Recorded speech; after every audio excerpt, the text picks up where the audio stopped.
अस्सलाम वालेकुम मेरे प्यारे साथियों, उम्मीद करती हूँ आप सब खैरियत से होंगे। आज हम बात करेंगे जलन और हसद में फ़र्क क्या है।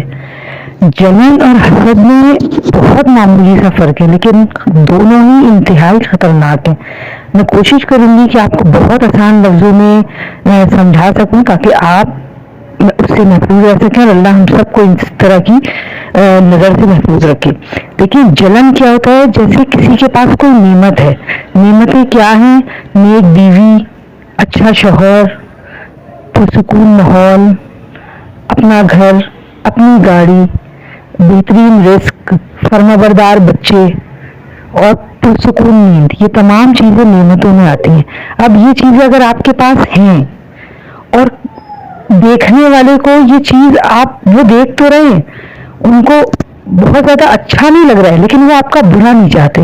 वो ये नहीं चाहते कि ये चीजें आपसे छिन जाएं या ये कि वो आपके पास क्यों है, बस उनको अच्छा फील नहीं हो रहा।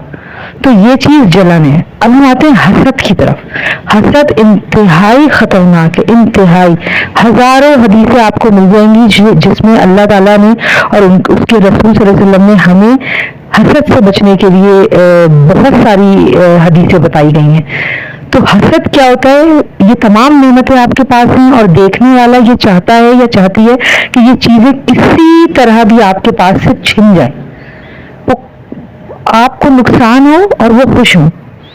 कोई नेमत आपसे अल्लाह छीन ले और उनको अच्छा लगे, ये चीज हसद है।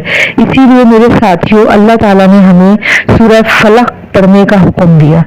अगर आपने गौर किया हो तो सूरह फलक में अल्लाह ताला फरमाता है मिन शर्रि मा खलक, पनाह मांगे इंसानों के शर से। खलक इंसान, शर यानी उसके अंदर जो शैतानियत है या वसवसे हैं या बुरे ख्यालात हैं, किसी का बुरा चाहना है। अल्लाह ताला हुक्म देता है कि आप पनाह मांगे, तो हम अल्लाह की पनाह मांगते हैं जब हम सूरह फलक की तिलावत करते हैं उससे कि अल्लाह ताला मैं इंसानों के शर से पनाह मांगती हूँ। और फिर अल्लाह ताला फरमाता है वमिन शर्रि हासिदिन इज़ा हसद, और हसद करने वालों के शर से जब वो हसद करने लगे।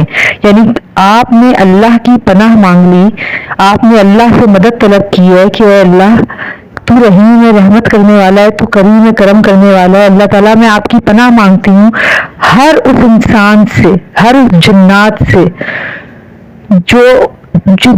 जिसमें शर है, जो मुझसे हसद कर रहे हैं, मुझे उसके हसद से बचा ले। तो क्या ऐसा हो सकता है कि हम अपने रब से मदद मांगे और वो हमें ना दे? मेरे साथियों, वो तो उसे भी देता है जो उससे नहीं मांगते। तो जब आप याद रखें, जब हम अल्लाह को याद रखेंगे, अल्लाह हमें जरूर याद रखेगा। तो अल्लाह के लिए और अपनी फैमिली के लिए, अपने लिए, अपने मुस्तकबिल के लिए, अपने घर को पुरसुकून बनाने के लिए सूरह फलक की तिलावत कीजिए। वीडियो अच्छी लगी हो तो प्लीज़ शेयर कर दीजिएगा और अपनी दुआओं में मुझे ज़रूर याद रखिएगा। सदका जारिया समझ के इसको आगे फैलाइए। जज़ाकल्लाह।